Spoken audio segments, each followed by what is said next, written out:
Bismillahirrahmanirrahim. Alhamdulillahi rabbil alamin. Allahumma salli wa sallim ala sayyidina Muhammadin miftahi babi rahmatillah adada ma fi ilmillah salatan wa salaman daimain bidawami mulkillah wa ala alihi wa sahbihi. Allahumma salli ala sayyidina Muhammadin salatan taftahu biha lana futuhal arifin wa tufaqihuna biha fid din wa ala alihi wa sahbihi. Assalamualaikum warahmatullahi wabarakatuh. Alhamdulillah, pada malam hari ini Allah Ta'ala pertemukan kita kembali dalam keadaan sehat walafiat fi ta'atillah. Ada orang yang dikaruniai sehat dan kita mungkin atau bahkan kita juga sering dikaruniai sehat tapi sehatnya tidak untuk taat sama Allah Ta'ala. Malam hari ini kita sehat dan kita taat sama Allah Subhanahu wa Ta'ala. Ini dua anugerah yang terbesar dari Allah untuk manusia sudah kita miliki. Berarti kita termasuk orang yang sugih pol. Ya, sugih kalau kata Demak ke sana sedikit ya, sugih pol. Sangat kaya raya. Jadi sebetulnya kita sudah memiliki segala-galanya. Nikmat dunia yang paling nikmat itu dunia ya, sehat. Mohon maaf, harta sebanyak apapun kalau enggak sehat kira-kira enak enggak? Enggak enak. Tapi orang kalau udah sehat punya modal untuk menikmati semua jamuannya Allah Subhanahu wa Ta'ala. Semua suguhannya Allah Subhanahu wa Ta'ala. Kemudian nikmat Islam, nikmat iman. Wah, ini nikmat yang paling tinggi. Ya, nikmat yang paling tinggi. Kalau sudah punya Islam dan iman, nanti kalau sehatnya itu enggak dapat, hidupnya tetap enak. Karena dia dalam keadaan sakit, dalam keadaan yang enggak enak, dia mikirnya yang enak-enak. Ini dosaku dihapus, ini naikkan derajatku, balasanku surga, sehingga hidupnya bukan dalam keluh kesah, tapi dalam syukur kepada Allah Subhanahu wa Ta'ala. Itulah indahnya seseorang yang dia punya Islam dan iman di dalam hatinya. Nah, mudah-mudahan kita bisa menghayati makna ini sehingga hidup kita bahagia dunia, bahagia akhirat. Hanya saja yang namanya manusia dan saya salah satu di antaranya. Jangan termasuk manusia atau bukan manusia? Manusia. Saya termasuk salah satu di antara manusia yang punya hajat banyak. Punya kebutuhan banyak. Punya keinginan banyak. Dan semoga hajat-hajat saya dan keinginan saya serta hajat dan keinginan jenengan semua, keinginan-keinginan jenengan semua termasuk yang diridhoi Allah Ta'ala. Amin. Ya, punya hajat. Walaupun hajat kita kalau dihitung-hitung tetap akhirat, ya tetap akhirat, tapi berbau dunia. Ya tetap akhirat, tapi berbau dunia. Ada di sini yang hajatnya segera dapat bidadari surga? Nanti itu ya, dapat tapi nanti. Sekarang dikasih mau, tapi segera diambil. Enggak mau sekarang ya, masih nanti aja kalau di surganya Allah Subhanahu wa Ta'ala. Ya, hajat kita ini berbau dunia meskipun itu akhirat. Contoh, ada enggak yang hajatnya pengen punya motor baru? Angkat tangan. Ayo sini tuh ya. Nambah motor boleh enggak? Boleh, pengen punya motor baru. Angkat tangan, ada ya? Alhamdulillah. Ada yang hajatnya pengen punya rumah, ada enggak? Angkat tangan. Walaupun enggak punya, angkat tangan saja ya. Cok nanggung-nanggung. Ada enggak yang hajatnya pengen punya mobil? Angkat tangan. Usponen apik-apik kabeh kok ya. Ini kan semua hajat-hajat akhirat karena kita niat motor untuk cari nafkah. Motor buat nyenangkan anak istri keliling jalan-jalan yang halal. Motor buat berangkat pengajian. Motornya diparkir hujan, naik mobil. Emangnya kalau orang punya mobil enggak boleh punya motor? Boleh kan ya? Nah, kenapa kamu punya mobil? Kan motor cukup, tapi mobil lebih nambah itu boleh. Ciri-ciri orang yang bersyukur adalah nikmatnya nambah. Jadi kalau nikmat kita nambah, insya Allah kita termasuk ahli syukur. Tapi jangan kamu buat dalil yang aneh-aneh. Ya. Oh dari motor punya mobil, motornya ada, mobilnya ada. Hujan, berangkat pengajian, temannya ditelepon. Bro, tak jemput. Senang enggak kira-kira temannya? Senang, sehingga ngaji, naik mobil, niatnya bagus. Ini namanya niatnya akhirat, tapi masih berbau dunia. Karena urusannya dengan urusan dunia. Semua ya yang akhirat tapi masih berupa dunia, itulah yang dinamakan hajat-hajat duniawi. Ya, selama itu halal, maka itu tidak jadi masalah. Tapi semua keinginan yang sifatnya memang murni akhirat, contoh pergi ke Madinah ziarah Kanjeng Nabi Muhammad SAW. Mohon maaf saya nggak ngomong-ngomong tahu-tahu ke sana ya. Sebetulnya kan saya udah ngomong kan, ya Jumat sebelumnya saya juga udah ngomong nggak tahu lu nanti kalau tiba-tiba saya tiba-tiba nggak kuat berangkat ke sana, betul ya? Itu jual tablet, alhamdulillah laku. Ya alhamdulillah lah laku, bisa berangkat pergi ziarah ke Madinah. Jadi saya kalau udah punya pengen sowan Kanjeng Nabi Muhammad SAW, ya duwe ku apa? Dol, gitu aja kok. Repot, sampai sana tinggal laporan, Kanjeng Nabi berangkat jual tablet. Kan gitu ya. Pasti ya mesem Kanjeng Nabi Muhammad SAW. Semangat, yang penting gak sampai memberatkan diri. Nah ini berangkat ziarah Nabi Muhammad SAW, berangkat umroh, berangkat haji. Ini namanya hajat akhirat. Nikah, nah ada yang jomblo di sini? Wah jomblowati kelihatannya bungkam, takut dilirik sana dilirik sini. Nah, ini yang jomblo yang belum menikah atau mungkin ada yang sudah pernah menikah. Ya jangan ngomong janda atau duda, kok rodok saru gitu ya. Menyinggung perasaan nanti. Yang sudah pernah menikah, ya yang sudah pernah menikah. Mungkin sekarang yang belum pengen, yang sudah pernah menikah. Ya dan pasangannya sudah tidak ada, pengen nikah lagi. Ini hajat dunia atau akhirat ini? Akhirat. Karena pernikahan itu ya sunnah yang bisa menjadi wajib. Ya, sunnah yang bisa menjadi wajib. Ada yang punya hajat pengen punya anak, dunia atau akhirat itu? Akhirat. Karena anak ya yang soleh yang bisa meneruskan perjuangan Nabi Muhammad SAW itu didambakan oleh Nabi Muhammad SAW. Tanakahu taktsuru, nikahlah kalian biar bisa jadi banyak. Fa inni mubahin bikum, karena sesungguhnya aku kelak akan membangga-banggakan kalian al-umam yaumal qiyamah, di hadapan umat-umat yang lain nanti di hari kiamat. Itu namanya berarti hajatnya hajat akhirat. Kenapa? Pengen mewujudkan keinginan Nabi Muhammad SAW. Nah jenengan dulu waktu pengen punya anak, ada enggak niat gitu? Nabi pengen umatnya jadi banyak, saya mewujudkan hajatnya Kanjeng Nabi. Pernah gitu? Nah kalau belum ulangi. Ya, niat lagi. Ya, minta anak lagi. Saya mewujudkan hajatnya Nabi Muhammad sallallahu alaihi wasallam. Itu semua namanya akhirat. Nah, gimana caranya biar hajat itu terpenuhi? Baik itu hajat dunia maupun hajat akhirat. Ya, dunia jelas tadi ya, semuanya terkait akhirat. Walaupun terkait akhirat itu disebut dunia kalau wujudnya dunia, tapi itu halal dan itu bernilai akhirat. Udah jelas ya? Nah gimana caranya biar kepegang tuh hajatnya? Pengen punya motor, dapat. Pengen punya mobil, dapat. Pengen punya rumah, dapat. Yang hajatnya akhirat, pengen nikah, dapat. Iya, pengen haji, dapat. Pengen umroh, dapat. Caranya bagaimana? Alhamdulillah, Tuhan itu hanya satu, nggak ada yang lain. La ilaha illallah. Bayangkan kalau Tuhan itu dua. Kamu minta sama Tuhan satunya nolak.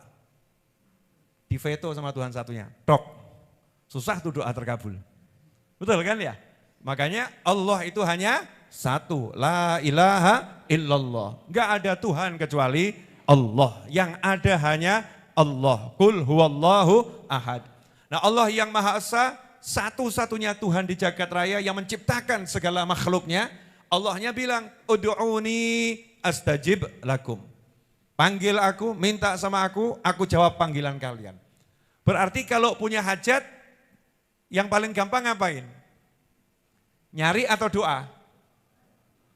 Nyari atau doa? Ayo, nyari atau doa?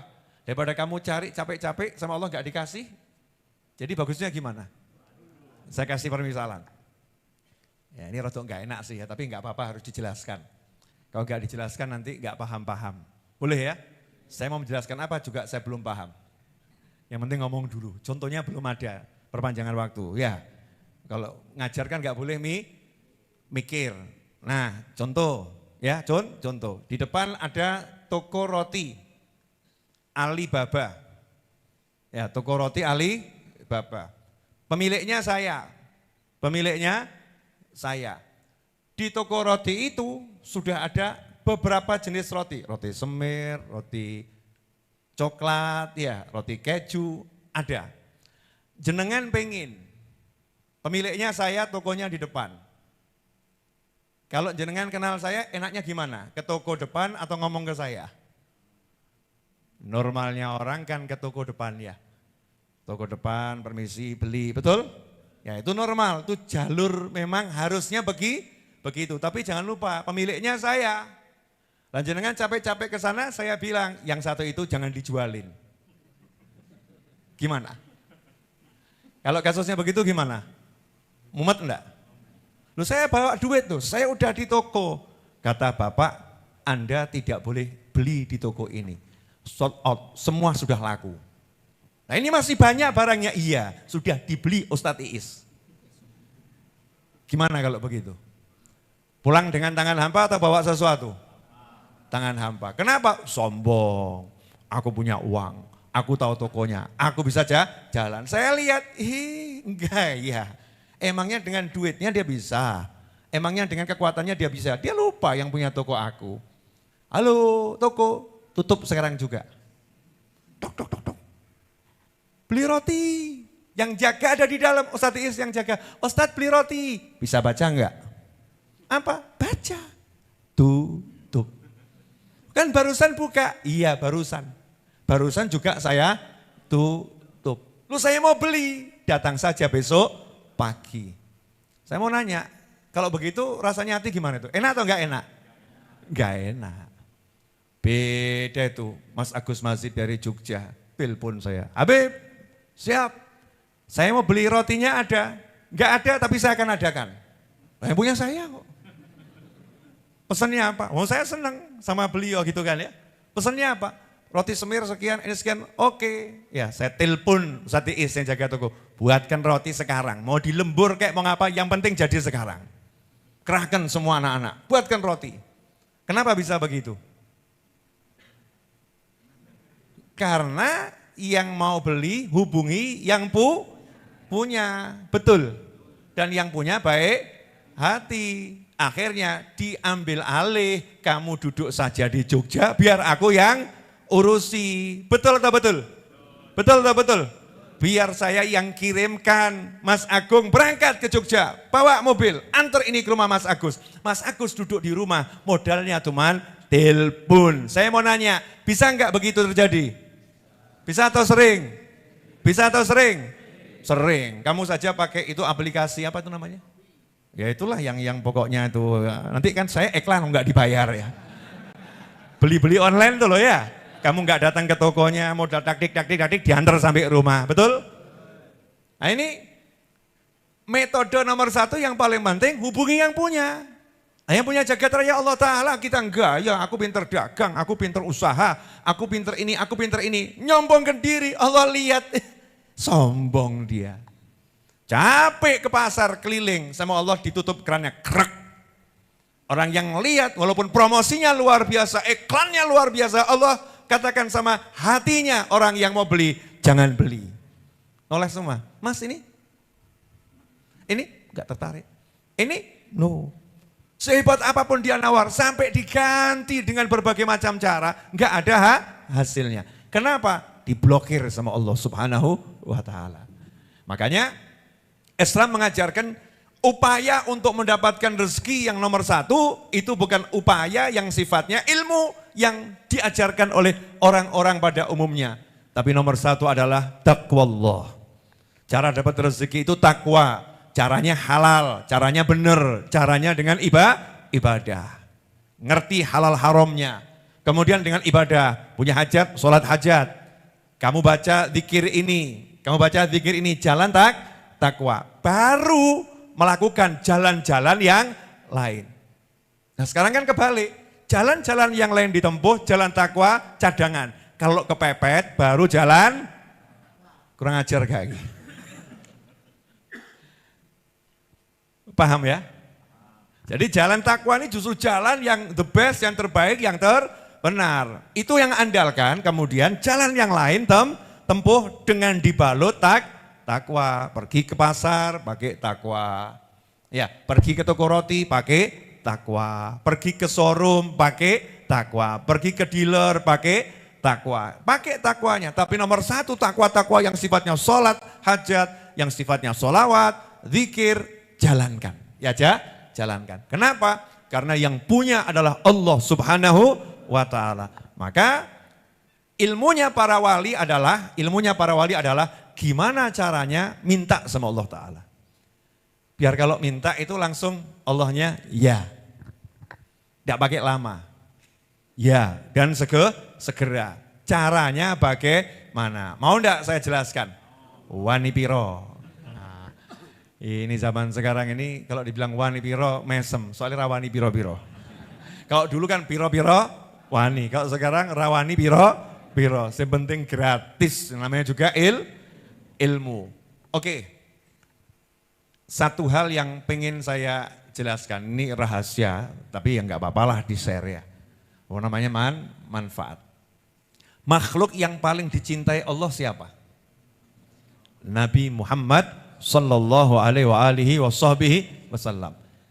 Dari semua ciptaannya Allah. Kan yang menciptakan Nabi adalah Allah. Yang menciptakan baginda Nabi Muhammad SAW adalah Allah. Nah Allahnya itu paling senang sama ciptaannya yang namanya Nabi Muhammad SAW. Paling senang. Kita ini kalau misalnya punya seseorang yang kita sayangi, kalau orang itu datang, yang ikut kita sayangi juga, betul ya? Kamu sama siapa? Sama kenalan saya. Oh siapa namanya? Dari mana? Padahal gak kenal. Disopo. Ya.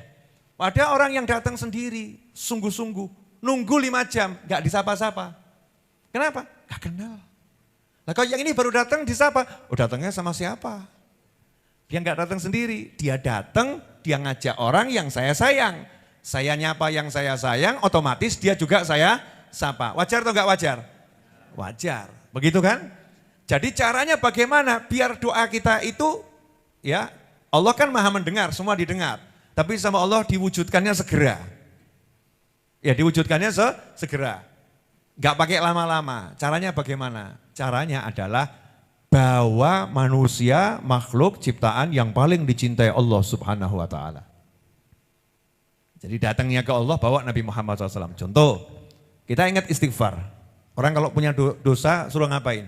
Minta ampun, istighfar. Tapi untuk istighfar, Allah ngajarkannya itu ya menarik sekali. Walau annahum idzalamu anfusahum ja'uka fastaghfirullaha wastaghfara lahumur rasulu lawajadullaha tawwabar rahima. Walau annahum idzalamu anfusahum, seandainya ketika mereka berbuat dosa mendolimi diri mereka sendiri, seandainya mereka seperti itu, ya, walau annahum idzalamu anfusahum ja'uka, mereka itu mau datang kepadamu wahai Nabi Muhammad SAW. Orang punya dosa itu datangnya kemana? Ke Allah. Minta ampunnya kepada siapa? Kepada Allah. Harusnya kan di rumah istighfar selesai ya. Gak usah kemana-mana. Tapi Allah mengatakan kepada Nabi Muhammad SAW, seandainya mereka itu ketika mereka mendolimi diri mereka sendiri, ja'uka, mereka mau datang kepadamu, fastaghfirullah, di hadapanmu mereka minta ampun pada Allah, disyaratkan di hadapan Nabi Muhammad SAW. Berarti istighfar di depan Nabi sama jauh dari Nabi itu berbeda. Paham ya? Fastaghfirullah wastaghfara lahumur rasul. Dan Rasul memintakan ampun untuk mereka. Sama Allah dikasih syarat lagi. Sudah di depannya Rasul SAW dan Rasulnya mintakan ampun. Tentu mereka akan dapati Allah itu maha memberi dan menerima taubat dan maha penyayang. Artinya diampuni dan disayangi. Dengan syarat dimintakan ampun oleh Nabi Muhammad sallallahu alaihi wasallam. Artinya kalau yang maju itu Nabi, beres. Kalau yang maju itu Rasulullah SAW, beres. Bagaimana caranya biar nabinya maju? Ya kita datangi. Ya kita datangi Nabi Muhammad sallallahu alaihi wasallam. Lah bagaimana cara mendatangi Nabi Muhammad SAW? Yang pertama, ya kita datang betul-betul ke Madinah Al-Munawwarah. Datang ziarah pada Nabi Muhammad sallallahu alaihi wasallam. Ucapkan sholawat dan salam syahadat langsung di hadapan Nabi Muhammad sallallahu alaihi wasallam. Tapi tentunya enggak semua orang punya kesempatan yang sering atau enggak semua orang punya kesempatan untuk itu. Makanya Nabi SAW kasih opsi yang berikutnya. Apa opsi yang berikutnya? Sampaikan sholawat dan salam kepadaku dimanapun kalian berada. Karena sesungguhnya sholawat dan salam itu tablughuni sampai kepadaku. Berarti kalau kita mendatangi Nabi SAW dari jauh dan tidak pernah jauh. Ini menarik ya. Dari jauh dan tidak pernah jauh. Kenapa? Karena Nabi SAW tidak pernah mengajarkan kalau ucapkan salam sama Nabi, ya salam sama Nabi dalam bentuk assalamu alaih. Enggak. Ya Nabi salam alaika, ya Rasul salam alaika, ya Habib salam alaika, salawatullah alaika. Kamu, anta, kaful khitab. Dalam sholat diajarkan langsung at-tahiyatul mubarakatus salawatut tayyibatu lillah assalamu alaika ayuhan nabiyyu wa rahmatullahi wa barakatuh. Langsung, gak jauh. Kita enggak boleh meletakkan Nabi jauh di Madinah, enggak boleh. Nabi harus ada di hadapan kita, umatnya. Enggak boleh ada jarak antara kita dengan Nabi Muhammad sallallahu alaihi wasallam. Karena Nabinya enggak pernah mau membuat jarak. Rasul enggak mengatakan salam untuknya, enggak assalamu alaihi. Enggak. Tapi assalamu alaika, kamu wahai Nabi ada di hadapan kita Nabi Muhammad SAW. Jadi kalau kita ini pengen mendatangi Nabi Muhammad SAW, ya betul-betul kita datangkan diri kita di hadapan Nabi Muhammad SAW. Ya Nabi salam alaika, ya Rasul salam alaika, ya Habib salam alaika, salawatullah alaika. Kan begitu ya. Kita datangkan diri kita di hadapan Nabi Muhammad SAW. Itu caranya begitu. Ya caranya semacam itu. Nah, lantas apa yang kita lakukan? Biar kita ini nyambung dengan Nabi Muhammad SAW. Rasul udah ngajarin. Sholawat dan salam kalian tablughuni sampai kepadaku. Roh kita, diri kita, betul-betul kita hadirkan di hadapan Nabi Muhammad SAW. Seperti yang diajarkan dalam sholat. Kemudian kita ucapkan sholawat dan salam. Sholawat dan salam. Nyambung dengan Nabi Muhammad SAW. Kalau udah nyambung dengan Nabi berarti yang di depan siapa? Nabi Muhammad SAW. Kita di belakangnya. Ikut ya Rasulullah. Ikut. Ya ikut ya Rasulullah. Kemana pun nih? Ikut. Nah kalau udah bisa begitu, itu nanti mintaannya apapun beres. Insya Allah mudah, cepat, mantap. Asal dengan kesungguhan dan keyakinan.